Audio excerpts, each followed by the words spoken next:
Hi, it's Rob Moore and welcome to the Disruptive Entrepreneur Podcast. Now, we are on a sky terrace somewhere in the middle of London and I'm about to interview Maisie Williams, who is a huge star. She's Arya Stark from Game of Thrones. I don't even need to tell you what Game of Thrones is. But I think you'll find this interview very different. Sure, we did talk a bit about Game of Thrones, but a lot about her and her successes and some of her commercial ventures as well. I've had a lot of fun and I think you'll enjoy the interview too. Very different interview with Maisie Williams. Well, Maisie, thanks for doing the interview, the podcast. Thank you for having me. That's all right. Do you remember the point in your life where you thought, this Game of Thrones is going to be massive and I'm a part of it? Yeah, actually. It was season 3 and it was the first year that we did like a premiere for the show. And I'd been recognised before and like I'd seen pictures of like Comic-Con, you know.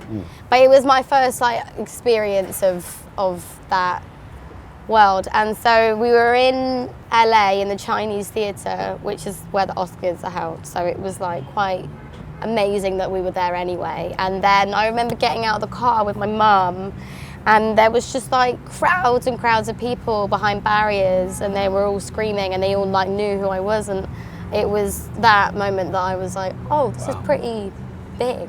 Yeah, and how did you feel about that? Terrified. Really? Yeah. That sort of thing is quite terrifying. I think if you start to think about it too much, you can really just drive yourself a bit crazy. So, because up until that point, I'd kind of been quite separate from it. Like the show were very good at making sure that we were quite protected because it is a minefield out there. So, yeah, it was my first time that I'd really sort of been exposed to it. And I'd been so excited, and then all of a sudden it was just like a real moment of like the responsibility that comes with that, I think. And I was only like 15 or something, but yeah, it was a real moment where I looked at my mum like, wow, my life is never going to be the same again. And what is that responsibility that you felt? Just not to ruin this amazing opportunity that I've been given. Funny that, isn't it? You're in this amazing position and yet the default thought is, don't ruin mess it. this up. Yeah. I've always just felt so incredibly lucky to get to where I am, and like I owe it to myself and also like where I came from to just really like make the most of this and do right with the voice that I've given and the platform that I have and like the things that I stand for. I'm in the position where I can really change that, and I think it was just when it sort of hit home to me. Yeah. Does that put pressure on you? It sounds like that could put pressure on you. Yeah, I mean, within reason, like I really tried to keep it in check because otherwise you can, like I remember like one of the hair ladies on Game of Thrones, like I was talking to her like really deeply about like, you know, fame and the world, and she was like, you can have fun as well, Maze, like, and then so I think I do have to really just find the balance between like enjoying myself but also like making sure that I'm, I don't know, being well behaved. And what is that balance? Going and seeing my family a lot and like remaining grounded, seeing my friends and like taking time off. Taking time off is so important, and it's really exciting when you're a new face in this industry and there's new things going on and people want you to be in their movies, but I think like you have to live a normal life, and you can't make that your reality forever because you will just go crazy. So yeah, just having, you know, I've been at home for the last couple of weeks. Game of Thrones season 7, 8 finished shooting. So I've been back home and it's just been really nice being with my dog, you know, like just going for walks every day and like him, looking after him and like him being the most important thing and it not just being all about you all the time.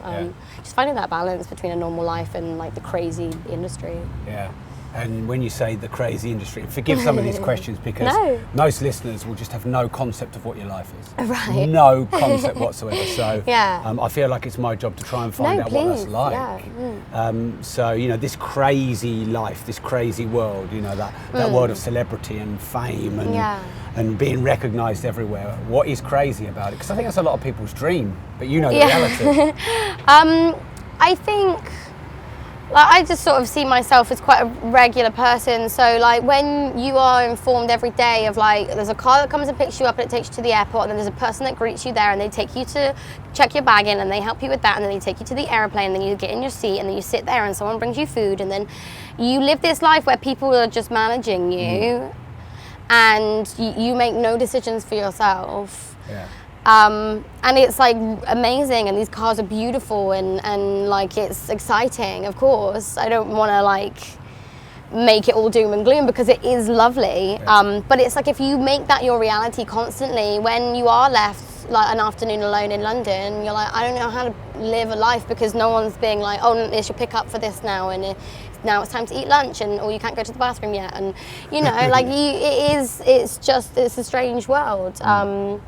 Of course, like very exciting, but I just think within moderation. Is that suffocating sometimes? Well, not if you keep it within moderation. I think it could get very suffocating. I do think of myself as quite independent. So, you know, that can just get a bit much sometimes when you're working on something for like 6 months, and every day someone tells you when you've got to get up in the morning and you need to do your hair and makeup, and they tell you when you can have your lunch, and then take you back home again, and then you go to the same restaurant every night, and you know, it can just get a little bit much. Like, it's nice to have your independence and be able to just be like, I'm going to go to France tomorrow and go on holiday. And is that, do you think... Sorry, I moved my phone because I realise I'm cooking it here. It's like 50 degrees, isn't it? It's very hot out and all here. the steel is just like, Give me a nice tan. So I would love to get a sense of how you manage your time. Because I think when things go well for people, you know, you can feel like you need to cash in, you need to take all the opportunities you've got. Soon enough, your diary is so full. But you sound like you get the balance of, you know, when you're on set and doing it, you're all in, but then, you know, you take some time away as well. So is that a conscious thing of you to push some opportunities back? Because I bet you could book your diary out for the rest of your life if you wanted to. Yeah, I think I could. And I think only because I've done that before, and I just don't... Overdone it, you mean? Yeah, like I've like worked solidly for like 2 years at a time, and like just gone from one job to the next, to the next, to the next. And I just like, it's not good for me. I don't know, I can't do that. It makes me sad a little bit, if I'm being honest, and it might sound ungrateful, and I don't mean to be, it's just honest. I just, you know, I need to have a break sometimes. And what's been really nice about starting Daisie is like I've achieved all of this with my career, and now I'm like so excited about having a 9-to-5 job in an office. It's actually really lovely, and I think having just the balance between those two is really important. Just what I learned from myself, like, you know, it's very exciting being offered all of these roles, but if you're jeopardizing like how you feel to like keep going and keep working, you know, I just don't think it's worth it. And I am in the position now where I can pick and choose, and I choose to spend some of my time seeing my family and, you know, just living a normal life. I feel like I'm just keep repeating myself. I'm really sorry. No, you're not. You're definitely. I mean, I'll try and ask you some questions maybe you haven't been asked before. You're not repeating yourself. Okay. To me, no, you're absolutely fine. Good. I'm also conscious. I don't want to ask you a load of questions you've been asked a million times. No, actually, it's quite nice to go into detail about this, because I think people just sort of like ask about it and then like don't ever really listen to the answers. So it's quite nice that you're really trying to find the truth. Yeah.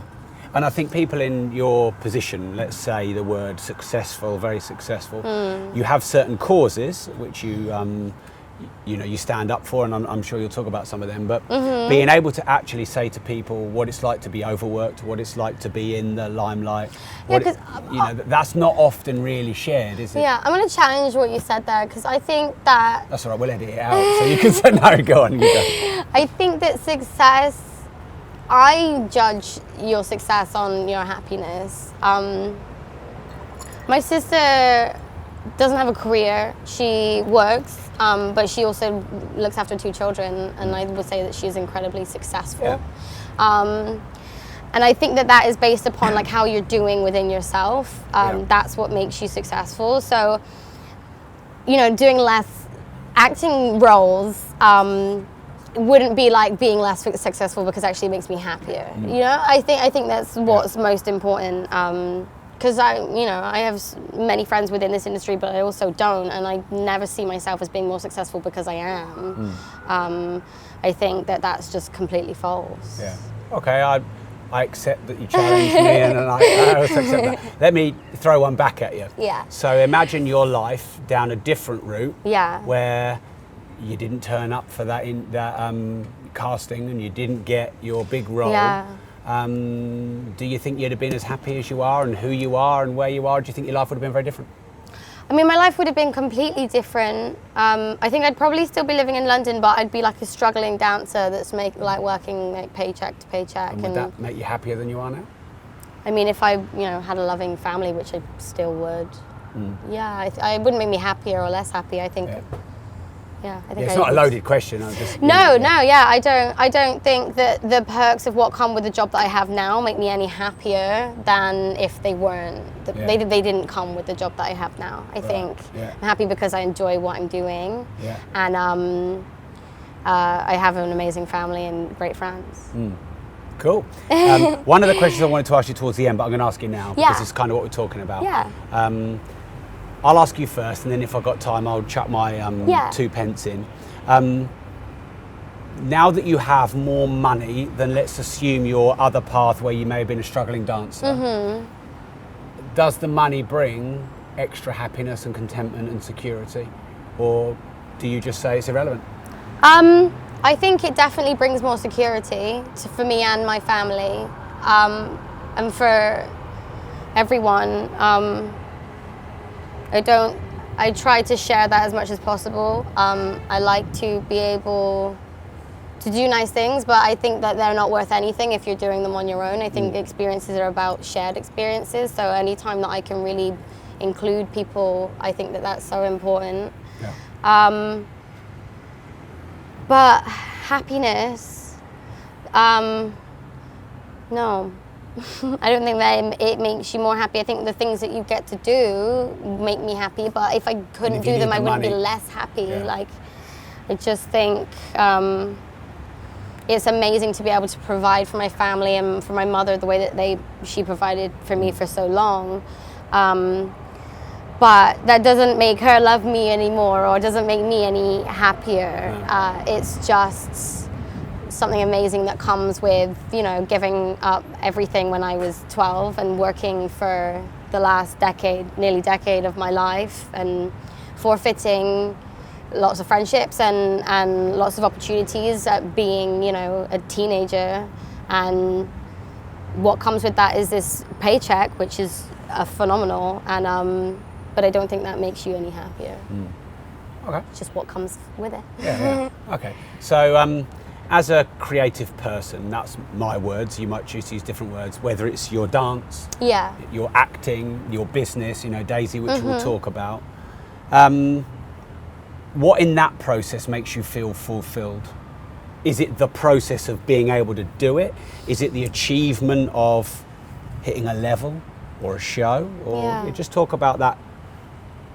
I think it's different in everything. I don't know what that means, by the way. I'm doing this. It's like, I think what I love about it the most, and what drew me to performing and creating, I guess. I'm the youngest of 4, and growing up and going to school, like, I was just always a show. I just love to perform, and I love to make people laugh, and even if that was at the expense of my, I don't know, my dignity. I just wanted to make people laugh. I wanted to make people happy with performing, and I was in school plays, and I used to go to dance classes, and I loved the performances of that, and something about being on the stage and being watched and what I was doing that would bring people happiness that I've just always really enjoyed. So, it's very different in film because you don't have an audience that are watching you and clapping along. It's not like that. But I guess, when it comes out and the fans are so excited for it, and just knowing that it's going to be enjoyed by people, that's what I love about performing and creating. And so with Daisie, that's kind of different again because it is a very different sort of job. But in order my sort of role in it is to do sort of talks and interviews like we're doing right now. And so, you know, to be able to get my point across, and this is sort of just where my strengths lie, I guess. Yeah. I just don't shut up. No, that's all right. That suits a podcast quite nicely. So tell us about Daisie then, because one thing I wanted to not do, and this might just be my baggage and issues, but I did want to sit here and ask you a load of questions you've been asked by the mainstream media all the time. You're doing a good job so far at not doing that. That's good, thank you. So yeah, tell us about Daisie and your social media commercial enterprises and what you do in that. So it started out, my friend Dom, he came to me and he said there's a huge issue with the way that people enter into the acting industry. And I could see it because What is that issue? Do you want to wait for that? Sorry. Oh, we can. I can keep going. There's no like route in, and it's just very hard to be discovered. And the route in is just like a very fickle one. And unless you have like an amazing opportunity the way that I did, and you get slingshot to the top, or you know one person with and get your foot in the door, and then you work and you annoy enough people so as you get remembered for the next person. And you know it just, we thought it needed to be a better system, but it's the system that we got. So we were like, how do we do this? Like, what do we do? And then we thought, oh, why don't we make like a LinkedIn for creative people, like for the arts? Yeah. I love the way you did that when you. The arts. Yeah, you've done that. But then we sort of ran into the issue of creative people don't want to have to like market themselves and like this is what I've done. Well, I think that's debatable. I think that you know your career can come as a byproduct of the work that you're already creating. You don't have to say I'm the best person for that job. But you can show what you've done and let people make their mind up about you as an artist and let that speak for what you do. Do you think that's, and forgive me for challenging you, but no. you started it, so do you think that some people might think, well, that's okay for Maisie to say, but there are a lot of really good artists and creatives out there that are good and aren't getting seen? Yeah, that's what I mean. How do they get seen? By using Daisie. Oh, there you go.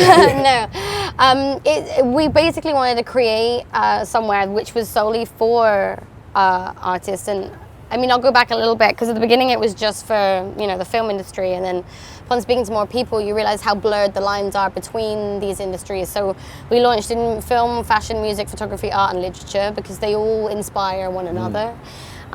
Because I started as a dancer, that's how I began my journey into being a performer, and then I realized that acting is actually what I want to be doing. And I think people aren't even given the option to try different things out before they have to decide on their career, and then either they get an opportunity or they don't, and they have to give up their dreams, etc. So I think, having a place where people can collaborate with one another on a much simpler level than like making huge, big Hollywood movies, or, recording a song for like Universal's song music company. I don't know. Yeah. A big label. Yeah. Big label, right, yeah. So it's a place where we can just strip it right back, and you can collaborate with people who are much more on the level that you are, where you're all just trying to figure it out, and you want to create opportunities for yourself, and people can't even look at a portfolio that you have because no one's given you the opportunity to get a credit yet. So if you can work with one another and create your own pieces of art within Daisie and use the community to help propel you further as an artist, without having to wait around for someone in like a gilded gate to give you an opportunity to say, okay, you're good enough to come and be on this movie now, or to have your own show at Fashion Week. For people to be able to work with one another, the same way that people are connecting with people all around the world because of the beauty of social media. We wanted to take the generation that is like most well connected and be able to give them a tool which would help them with a career within the creative arts. Something that's just never existed before. And even as an actor, there's a database called Spotlight, which basically looks like a website for missing children, because it's like a little picture and then your height and your eye color and your hair color. And that's like, I used to be like a directory, and now they have like an online database, and like everyone's desperate to get on Spotlight, but you can't judge talent that way. And no one's any better off at finding the next new hot, exciting thing, and that's all anyone wants to do. So if we can sort of create something which just works far better, and people want to use because they want to use it, and you give that power back to the creator rather than having it micromanaged by people who can judge talent. I just think that that's far more exciting, and just the way that the world is going anyway. Yeah. And do you have any plans beyond just getting creative people to be able to collaborate and get their work out to the world? Is it designed to connect the powers that be with them? Or? So at the moment, V1 is just an app on the iPhone, and V1 was about establishing the community. So people do that through their phones, people connect through their phones, so that's why we launched the app. And then moving forward in the future of Daisie, V2 becomes far more about the collaboration. So we have this sort of idea for a GitHub for creatives. I'm not sure if you're familiar with GitHub. No. So GitHub is it's a place where people can share and edit each other's code. And so many people get jobs through that because they're discovered through domain names if they've called it GitHub. Possibly. I think there's something called Git as well, and then there's something called GitHub. Right.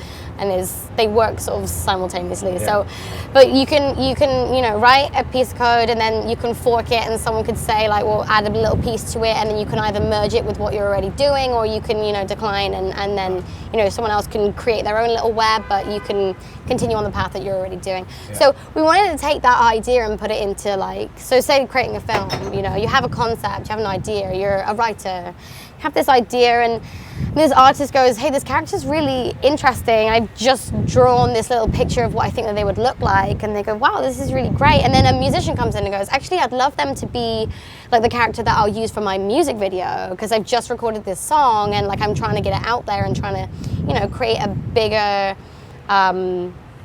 style for the song. So, let's make this into, and you find an animator, and they come on and say, well, I can animate this for you. What do you want the story to be? And then the writer comes back. And so using one another and using creative people that aren't necessarily, when you're just starting out, you're expected to be able to market yourself and everything else. But if you can use the people around you to propel what you're already doing further, and then someone else then has this beautiful video that they've animated, and you can help you as well as help them further in their career. And I just think to be able to connect those people and introduce people to other artists that they may not otherwise be able to meet can really help with your career.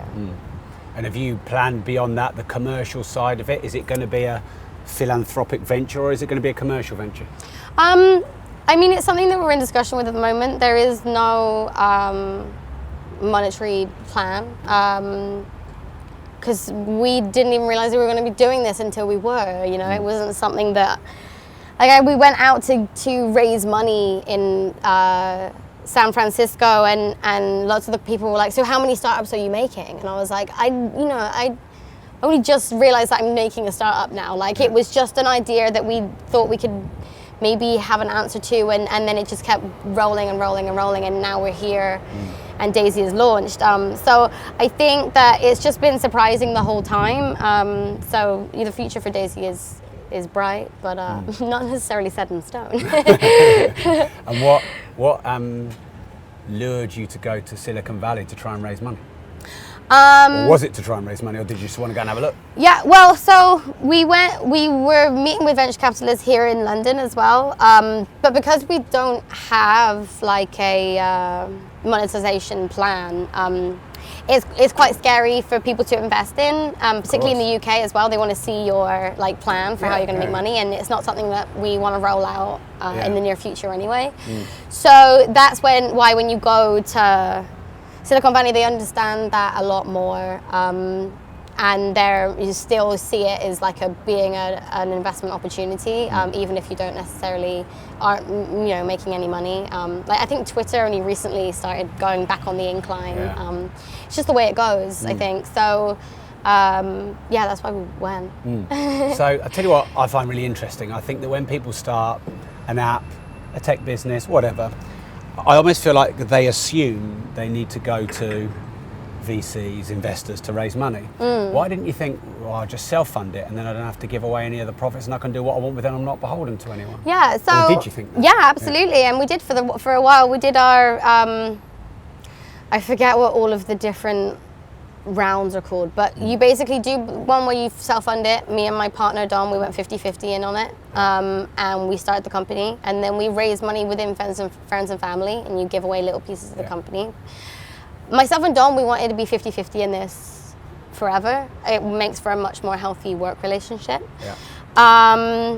So yeah, I could have just gone and funded this second round myself if I wanted to, and I was asked that as well, but it's just something that we don't want to do. Right. But also what comes with people investing in you, they own part of your company, but they also want success for you, so they can help you and they can connect you with people that have done it before. So people that have invested in us, they have so many contacts. Like, we're currently growing the team, and if we hadn't had the investors that we do have, we wouldn't be able to get the attention of these incredible engineers and designers and developers that we want to come and work on Daisie, because we wouldn't be, you know, we wouldn't have a connection with them. So there's a lot of other things that come with it rather than just money. It's not just about that.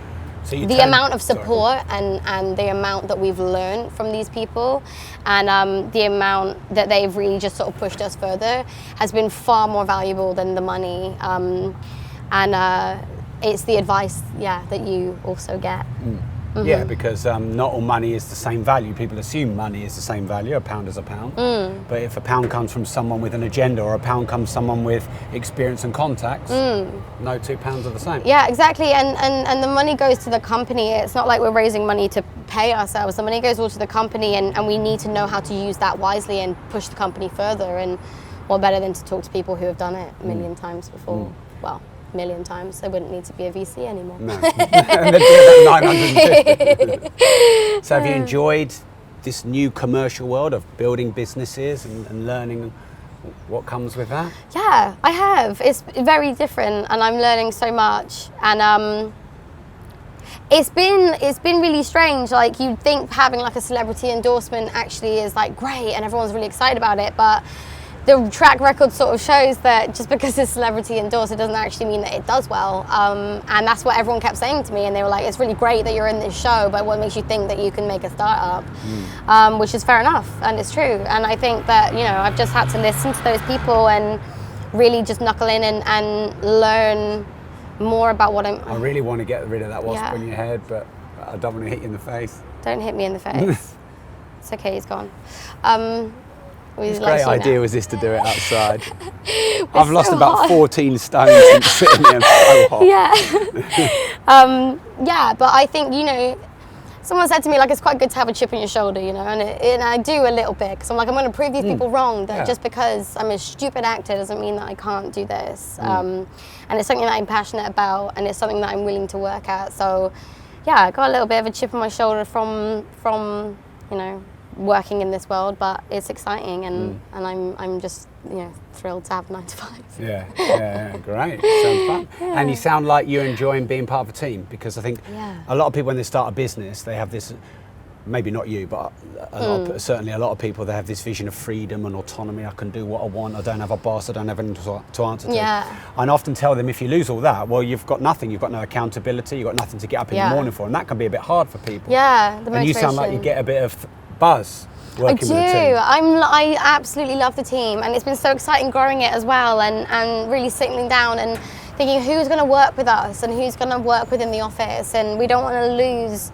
there's been like 6 of us up until this point, like we don't want to lose that sense of like real family, because it's kind of what's, you know, made Daisie what it is now. And so yeah, I just love it. I mean, I've always been a very social person, and I've always been very good like within a team. So to be able to have a group of people that are all like really excited about the same thing and all want success for the company that you've, you know, started, it's what you could ever really ask for. People that want it to succeed. It's just a very healthy environment. Because there are times when I wake up in the morning and I just think, what am I doing? This is insane. Like, this is the potential to be so huge, and, you know, I'm an actor. But in those moments, it's amazing to have a team of people that are all going, no, we're going to do this. And there's there's a gap for what we're trying to achieve, and just because it's hard doesn't mean that you should stop and quit and give up. So yeah, it's just lovely. And do you ever think about the time opportunity cost? So like you said, you're an actor, you could be doing a lot of acting, you could be doing some big stuff, but you've got this little baby that needs your attention. Yeah, well, it really helps with what I was saying earlier about taking time out. I mean, you don't want to take time out and do absolutely nothing, because that also drives you insane, and you feel like you don't have a purpose in the world, and you can't get up in the morning, and like, you know.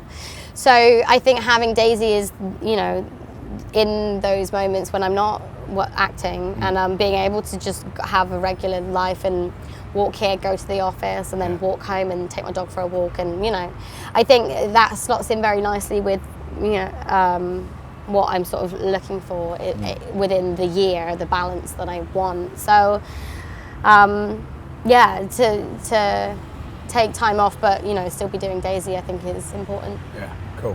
And once you got your head round what Game of Thrones meant, once you kind of finally figured how big it was and what it meant for your life, did you have any kind of vision of where you wanted your career to go? And let me just set this question up a little bit while you have your water. Could we get another bottle? Is that all right? Yeah. Like, I'm lucky enough, I know a lot of successful people, a lot of people in the sort of celebrity limelight, and I see some people who will just take every opportunity, go and do everything, every gig, every endorsement, whatever else. And I can partly understand that, because maybe when they're 30 or 40, they may not be able to do this anymore. You know, they may not have 100 years of success. So I can sometimes understand, if you get your moment, you drill down, you take every opportunity. And then it sounds like you're being more planned, more strategic, you're not rushing in, you're not you know, taking everything that you can take. So did you have a conscious, this is how I'm going to play the game now, where I'm going to take my career? Or did you just, like a wave, let it take you where it took you? I don't think that yeah, well, sorry. Oh, thank you. I don't think that there is a formula to do it right, you know, of how to handle your career.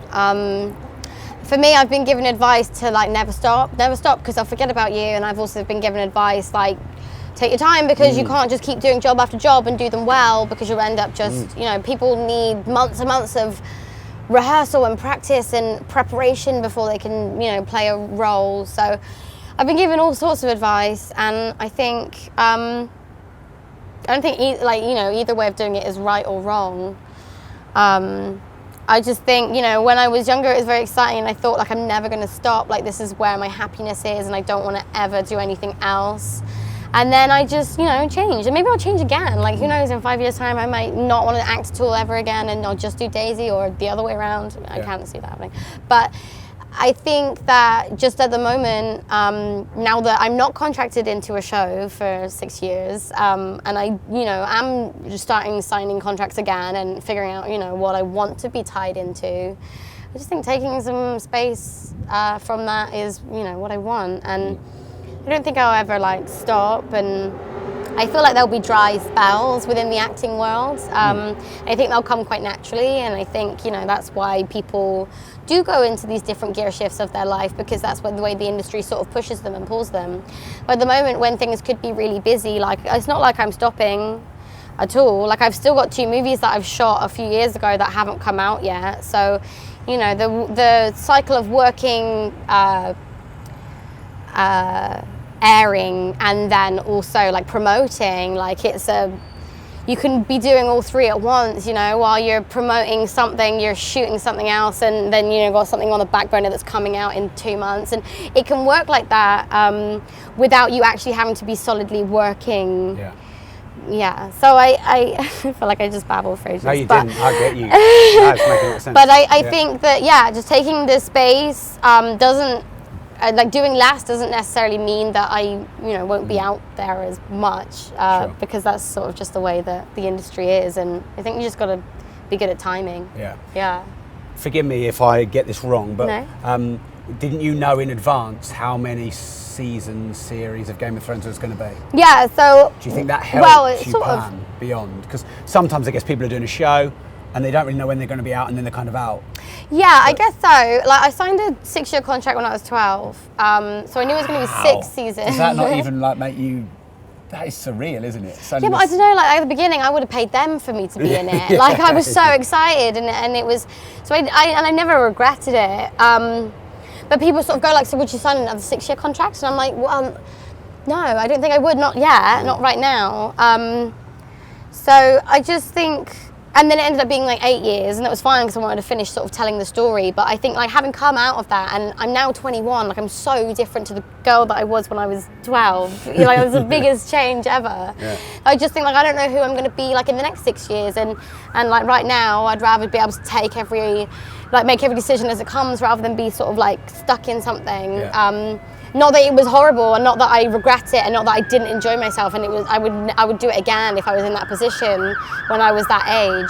But just moving forwards, just have a bit of space for a while. Yeah. Well, you said before don't you know what we're doing here? You said before we started about your mum turning 60, and therefore. Talking about she's got time. We've all got more time than we think. You were giving me advice before my 40th birthday. That really seems to come across from you, like you're not in a rush. When I was 21, I didn't want to say when I was 21. I said to myself when I got all the way on the train, I will not say when I was 21, and I just did, but I'm going to say it anyway. So when I was 21, I was in such a rush for everything. Everything was a panic, it was a rush. And you seem like the opposite. You seem very wise. You seem like you're not in a rush. But I don't think it's always been like that. I think this is actually quite like it since the show's ended. Like I've really tried to not do that because I did that already. Yeah, maybe you're like 50 in normal years because of what you went through in the show. Because I was running at 1,000,000 miles an hour mentally. Yeah, like it's not. That doesn't come easy to me. Like I'm really trying to consciously be like that because I tried. Moving at 1,000,000 miles an hour, and it just was really stressful when I blinked and 6 years had passed, and I was like, okay, I'm gonna not do that anymore, and I'm gonna take time. And also, like my nephew, he's 2, he's nearly 3, and like he's not my kid, but like when you see like 3 years ago where I was sort of mentally, and then I see how much he's grown up in 3 years, like, and how much of that time I missed. It really, it's like marking your height on the wall. Like I can see it, I can see what 3 years does. And I just don't want to do that. And my niece has just been born, and I just think like I want to be with my family, and I want to be with my sister, and that's what is really important. And those are the things that you can't go back and do again. So I just, I don't think it comes like easily to be that way. It's just something that I'm trying out. Maybe I'll hate it. Maybe in 6 months I'll go, I'm going to go back and be the other way. But I'm just, I'm trying it out. And I think that the moment it's been really nice to just like stop and breathe and really take life in and be like, okay. Yeah, that's cool. So when you were talking about you do movies that you did 2-3 years ago, and then you've got to wait and they're not out, and then the cycle of promotion, that's a really alien concept to me. Yeah. So I've written a few books, and if my publisher written a few books. Yeah, did I sound like a dick when I said no, that? No, I didn't mean to. No, like they're amazing books. Thank you. No, I've written a couple of books. Yeah.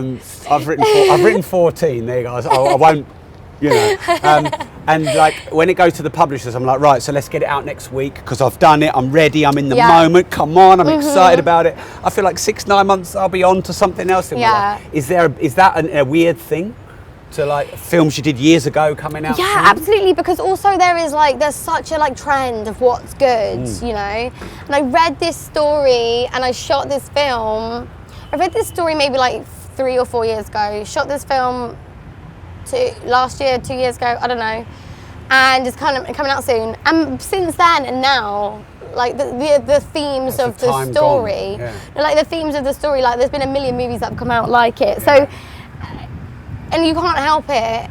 It's just the way that it sort of goes. But yeah, like that sort of thing is kind of frustrating sometimes. That's why I love having my own business, because if I want to market something tomorrow, you can do that. Bosh, yeah, you get can it out. Move that, because like like you said, timing and trends, they don't stay forever. Exactly, yeah. And I've just sort of got into producing movies as well, and like even little things, like you read an article and you think, God, like that would be a really great film, and then literally 2 months later it's like on deadline and they're like, so-and-so is making a movie about this guy.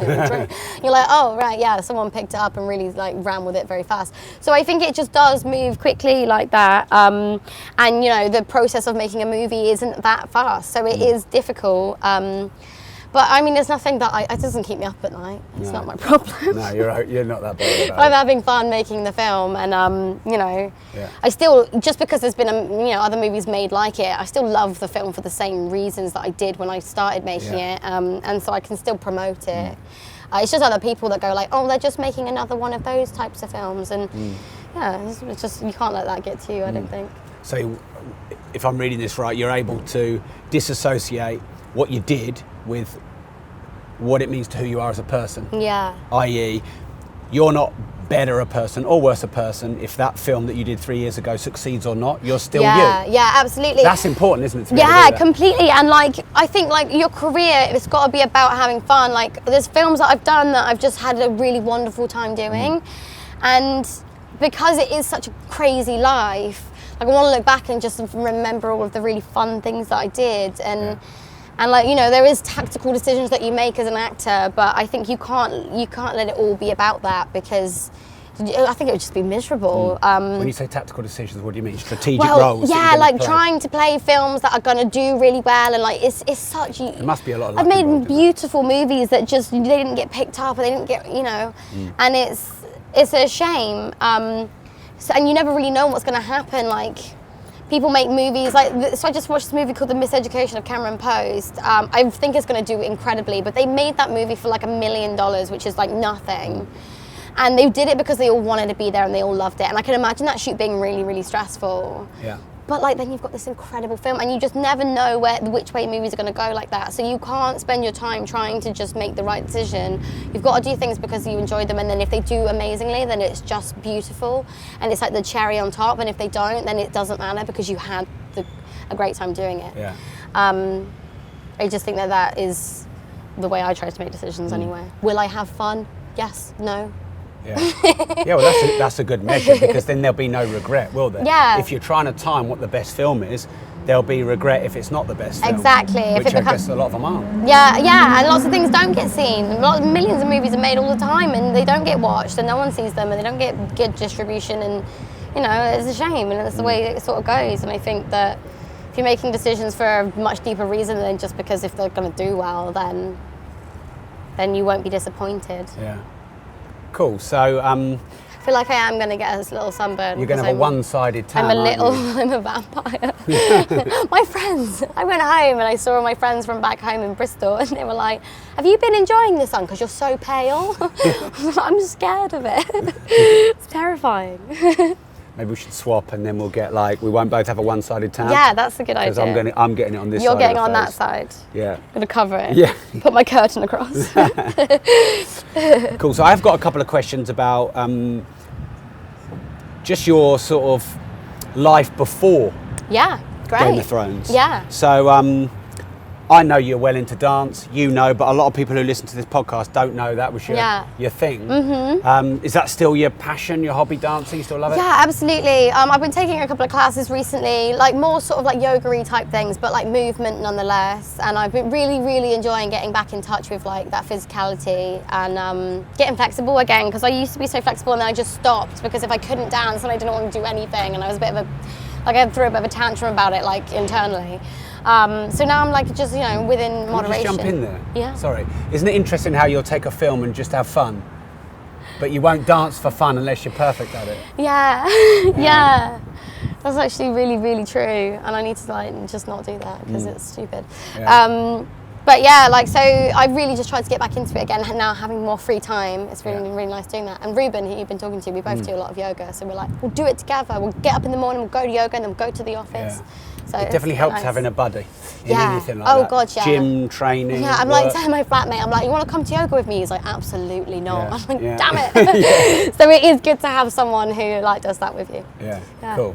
So that's what you wanted to do, I guess, when you were young, and then you landed this whopping great role. So talk us through how you landed it. So I started going to these... Sorry, I got just a cramp in my leg. Thought you were falling off the chair. Yeah. It's random. That's not nice. You need to eat more bananas. You know, there's actually a little shop around the corner. If you buy a coffee, you get a free banana. Just do that on the way out. And that gets rid of cramp? Bananas get rid of cramp, yeah, potassium. Wow. Yeah. I was a dancer, don't you know? You're not just good for an interview, you know everything. Yeah, I even know where you can get them. Yeah. So I really loved dancing, and I went to a local dance school called Susan Hill School of Dancing in Bradstock, and I used to take so many different classes. I did ballet, tap, street, modern, and musical theatre, and everything. And then I started going to these like auditions for stage schools to like go and like train. And I also did an audition for like a talent show where you could meet like agents and like representatives who could like make you a star. Yeah. So I went to the audition, which was just in Bath, near where I grew up, and I got into the talent show, but it was in France, and like we didn't have a lot of money, and I'm like one of 4 kids. My mum was like a single mum for a long time. But my grandparents paid for me to go, and because they did, my mum was like, right, it's a week out of school, your grandparents paid for you to go, like let's make the most of it, we'll enter into everything. So I did singing, dancing, modelling, acting. I like entered into it all, and I did like adverts as well, and you basically went and you did all of these classes, and like they sort of trained you, and at the end of the week you do a big talent show, and then you like show yourself off in front of all of these VIPs, and like they'd all like make you a star. And I think I'm the only person that really got a job out of it, to be honest with you. It wasn't very well organised, and it was kind of, you know, a bit higgledy-piggledy. And I went to this acting seminar. I did improvisation, which is non-scripted work, and I had the best time, and I loved it, and I really enjoyed it. And I met this woman called Louise, and she said, like, if at the end of this week no one has signed you to an agency for acting, I've started an agency, and I'd like you to come and be part of it. But if someone else offers you, then go with them, because mine's only small. But, you know, at the end of the week, of course, no one had signed me, and she said, right, okay, well, I'm going to sign you, and you're going to, you know, come and do some auditions.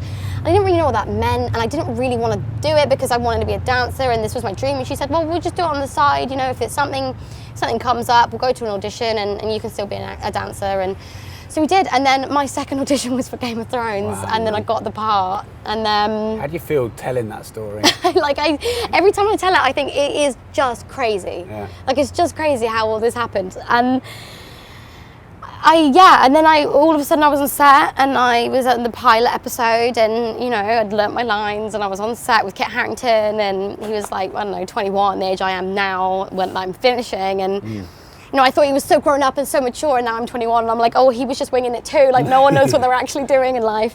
And I just had the best time, and then I got picked up to the 4 series, and I fell in love with Arya, and fell in love with this story that I had to tell, and it just sort of grew. And then season 3 came around, and that's when I realized that, oh, this is my life now. So, yeah, it was like the stars really aligned for me.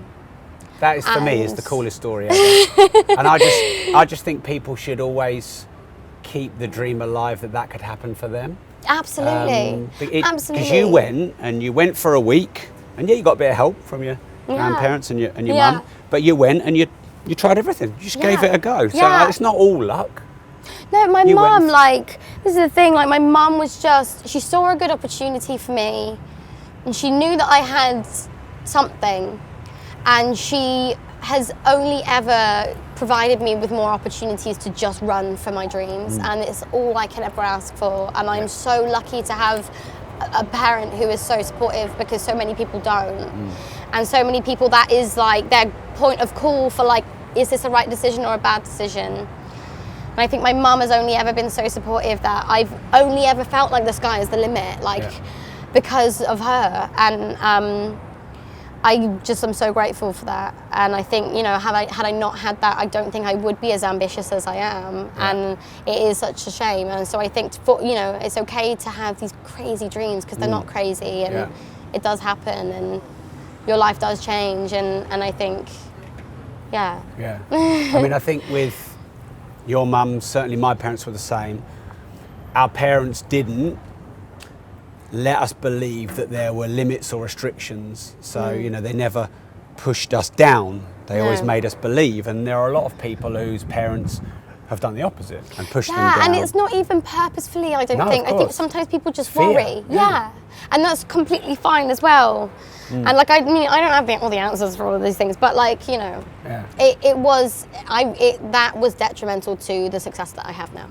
And I think the point I'd like to make on that, even if people watching, listening, have had people, parents, authority, impressionable people in their life that sort of made them believe they can't, you still can believe you can, listening to people like you. Yeah, man, I got a little goosey bumps hearing you say that story, because that's the human story. That's something that everybody could hold true in their life, could happen to them one day. If they have fun, if they play full out, if they take the opportunities that are there. Yeah, and I think because I am so young and I am, particularly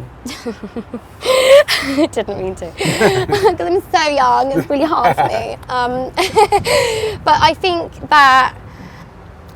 it's very easy for people to say, well, it's easy for you to say because you've got all this success, but I think a lot of people don't know the full story of that, and it's I am from a world where this is crazy that I have this success, so I think I'm the prime example of that. It happened to me, So it can happen to anyone.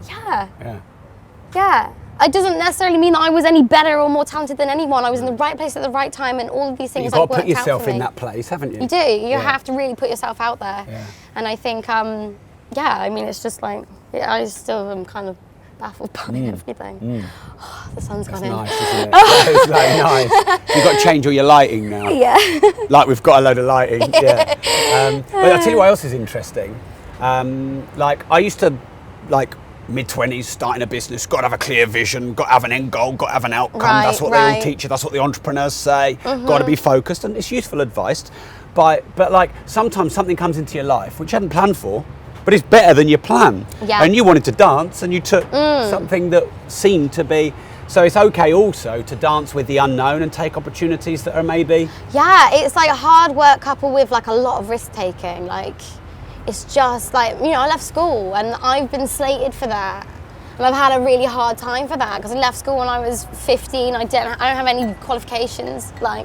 And it was hard for my mum and it's hard for me. Who wouldn't leave school to go on Game of Thrones? People say that, but people wouldn't. Parents would take their kids out. It happens. And my mum was supportive enough to be no, this is what we're going to do. And I think she took a risk and it worked. Yeah. And I think, I'm not saying everyone jump out of school and don't go, that's not the advice at all, but I think sometimes you're presented with an opportunity that's just too good to turn down, and people do live their lives thinking, damn it, what if I had done that? Yeah. And I've been lucky enough that so far I've taken risks and they've worked out. And I think, as much as you should be driven and you should work hard and you should have a plan, I think there are times when the world just throws that off course, and you can either go, yeah, that's what I should be doing, or you can go, no, I'm going to stick on this plan. And I don't know if there's any easy way of making that decision, but it is just the way it goes. Yeah. And on that note, I think you said something along the lines of you learn more doing Game of Thrones than you could have learned in any classroom. Is that right? Yeah, I have said that. What are those things you learned? How to, I don't know, it might sound simple, but just how to be social, how to be a member of society. I grew up a lot quicker than I would have. And I was working at age 12, I was in a working environment, and although, I was doing child hours and, I was protected, I think coming out of a classroom where you have to ask to go to the bathroom and going into the adult world, and it just is lessons that you can't learn in a classroom, and the people that I've met and the stories that I've heard and the lessons that I've learned through other humans rather than, the typical lesson of what's cosine, I think it's just been so detrimental in shaping the girl that I am, and I'm so grateful for that, because I think you leave school and you do have a moment of what is the world? Yeah. And I think, I was lucky enough to experience so much of that. before the time, and it's just been amazing, really. So you didn't feel like you missed any of your childhood, like some people who are successful young look back and think they missed some of it? I do, but I don't think that it was a bad thing. I missed a lot of things, and it was, there's things that I don't like about that, having, missed out on, but the things that I was doing instead, it's just who I am now. It's just shaped me to be a different person, and I don't know that one of them is better than the other. It's just the way that it was. I used to get FOMO all the time. I used to always just be like, oh, I just want to go to my friend's birthday party and, have a crush on this boy at school. And a lot of them were looking at you going, I just wish I was an actress. Of course. It's just like the grass is always greener, I guess, in that sense. But like, I don't, I'm not furious at the world because I wasn't allowed to be a child. It wasn't bad. I had a great time. It's just I am a different person to the girl that I would have been. Yeah. Cool. Well, I could stay here all day, but your coffee is nearly empty. And I know. People are always like, whenever I have like a coffee when I'm doing an interview, people are like, how is that coffee still hot? And I like cold coffee, okay? It's what I enjoy. I'm not judging you. No judgment. I'm a big coffee diva, so... you wouldn't be drinking there. No. Tastes like gravy. Yeah. As we discussed earlier, that will be something I will ponder for the rest of my life. So we've got a few quick fires. Okay, great. Now, you can answer them as long as you like, but you can also answer them really quick. Oh, one of your hairs is on my Sorry. iPad. That's all right. Shedding. Yeah. The wife is not that hair colour, so we will get rid of that. Okay, cool. So I've got 3 questions from our community and then some quick fires. Great. Answer them how you want, or don't, or do, or whatever. Okay. So do you manage your money, investments, and do you plan for retirement? I do with my mum, but then also like professional advisors, but it's usually just me and my mum going, what should we do? Where should we go next? Yeah. Cool. There is a good book on that called Money. It's a really good book. I'll have a look. Yeah. I can't believe I pitched my book. All right, cool. Business lessons you've learned from Game of Thrones. Anything that sort of you carried over to Daisie? Like have fun, enjoy your money, but like be smart about it because it's not going to hang around forever.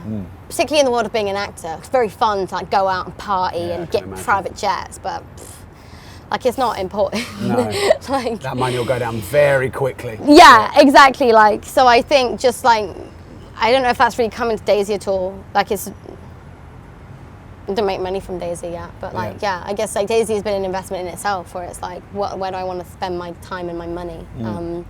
Not on stupid clothes. Yeah. Cool. All right then. The commercial side of Game of Thrones, dealing with agents, media, showrunners, production companies, blah, blah, blah.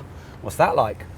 It's difficult unless you have the right team. And I'm so sick of talking to my actor friends that are like, oh, my agent's making me do this, or my publicist. And I'm like, just get rid of them. Bin them. There's no need. Or can't you just say, no, I'm not doing it? Well, if you should be able to. Like, it's people are working for you at the end of the day, and although it's a team effort and they are your team, if you don't get on with people... I have an agent, and all of the Game of Thrones actors and actresses wanted to do this podcast, but I said no to them all. You're like, so that we could get you. Not. Yeah. But that is true. Just because you have an agent, which I do, doesn't mean you have to say yes. Exactly. Yeah. And I think, like, at the end of the day, they work for you, and if you've got to do what makes you comfortable, and no one should be able to tell you. You're the one that's doing it. You're the one that's doing these interviews. And if you feel uncomfortable, no one should be making you do that. Yeah. It's not your job. You're an actor. You don't have to be, a face of the world. Sure. Yeah. Cool. Best advice you've ever received? Best advice you've ever received? Well... Or good advice. Yeah. That's a lot of pressure, isn't it? The best advice. I had some really good advice, which was handling like the online world. Like I don't struggle with it animoore, but I used to like be very opinionated and not really be able to word myself, speak very well, or I still can't. But I never came across very well in print because I would, just say things that didn't sound right. So I had this advice, which was like, if you respect someone, then listen to their opinion on you, and if you don't respect them, then don't listen to their opinion on you. So that really helped with sort of online trolls, because it was like all these people would end up really getting me down. I thought, actually, I don't know that person. I don't respect them. A lot of that, not because of you, but because of who you are. Because I'm awful. Yeah, no, it is. It's just hard. It's really hard. It is a minefield, and it is difficult, and it's very easy to say the wrong thing, and people are always going to be upset with things that you've said. So I always celebrate. Sorry to jump in. No, please do. But like people who are in my communities, once they get their first troll, critic, or hater, I always tell them to celebrate. Because what they think people that care. Yeah, people care. They care about them. They're good marketing for them. But also, like that's successfully managed to wind someone up. It's great. It's fun, isn't it? Yeah. If you want to be bigger, it's going to be more. So it's just practice. Yeah, exactly. So it was just that advice of like, because you know you can be in a storm of something, a Twitter storm. But when it starts to like really affect you internally, like that's bad. Like that's not important. So just you know being able to deal with all of that better has really made me a happier person. How have you dealt with it better? I don't listen to people that I don't respect. Right. So if you don't respect them, you just just like their opinion. You didn't just say like me, did you? I did. It was very quiet. I missed it. No, I'm kidding. I'm kidding. Good. Right. I'm kidding. But yeah, and then it just makes it a lot easier to, because then when you are actually not being a nice person and someone you respect goes, "What are you doing?" You go, "Oh God, yeah. What am I doing?" And it's really easy to then like differentiate between when you're actually not saying things right and when people are just being sensitive. Yeah. And I think also, if you think, how will I feel about what I said in a week? Because we all say the stuff in the heat of the emotions, the email we can't get back, flipping out at someone that we can't take back. Yeah. But if you feel good about it in a week, say it, do it. Yeah. If you don't feel good about it in a week, very, very true. Don't say it. Yeah, makes it a lot easier. It's another piece of advice. Next time I'm asked that question, I'll say that. Yeah, make sure you quote me. Rob says. All right, cool. What's the worst advice you've ever received? I've had some great answers to this one, so it's a shit question, but it gets good answers. What's the worst advice I've ever received? Come out with me tonight, it'd be great fun. Yeah. It's never that fun. No, all right. Cool. What's that? No, it's good. Someone said, I don't know because I don't listen to bad advice. I thought that was quite a good one as well. That was a good one. What is wrong with the world, you feel is wrong with the world you'd like to change? Oh my God, there's so much. So yeah, well, give us two at the or three moment, I'm really, really, particularly because we've been in this heat wave, everyone's like, how nice has this weather been? Which makes me really sad because the world is literally burning in front of us and people still don't care. Yeah. So I guess what is wrong, if I was going to really pinpoint what is wrong with the world, is that none of us are... It's a 30 mile an hour, that one. Yeah. None of us are using our words and like communicating with like the opposite side of, you know, how we can change the state of our environment. It's just a shouting match between people who believe in global warming and people who don't. There needs to be a better way of working together. Yeah. Specifically targeted to the state of the environment. It's really quite sad. Yeah. It actually gets me so down. Like it is something that keeps me awake at night. Yeah. Well, it should. Hate it. I think what generally I've noticed tends to happen is people who get in a good position where they can leverage brand or influence, they can misuse that, or they often use that for good causes. So I follow a cricketer called Kevin Peterson who's really into stopping people killing rhinos. Leo DiCaprio who's really into, and a lot of people with good influence are standing up and going, do you know what? It's easy for us to live our own life, one of 8 billion people, not thinking about the bigger picture. But maybe we should think about the bigger picture. Yeah, it's so huge, and like it is something that's like I get overwhelmed by very easily because you do feel so helpless, and you can just see the problem. Just think like, why we need to do something. Yeah. I guess I should just spend less time worrying about it and more time actually doing something about it. Yeah. Yeah. That's good advice for oneself. Yeah, you just reminded me, did you make an actual kill list? Sort of, yeah. Yeah. Kind of. Like I had these 2 maths teachers at school, right? And I loved maths until I had these 2 teachers.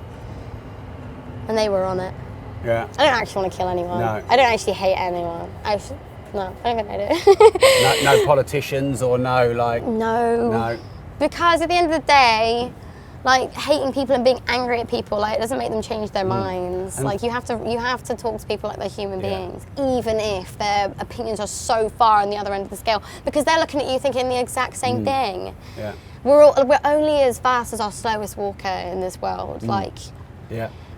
It doesn't matter how much good you're doing if you're not working together. Then the problem is still there. Like you have to communicate with one another and like change people's mindsets. Yeah. And what a lot of people think communication actually is me trying to convince you that my opinion is right. Yeah, it's not. Who says it is? it's like this compromise. It's like playground childishness of like, what's the problem? Well, they took my toy. Well, let's sit and talk about it, and we'll apologise, and we'll come to an agreement. You can have it 5 minutes, and you can.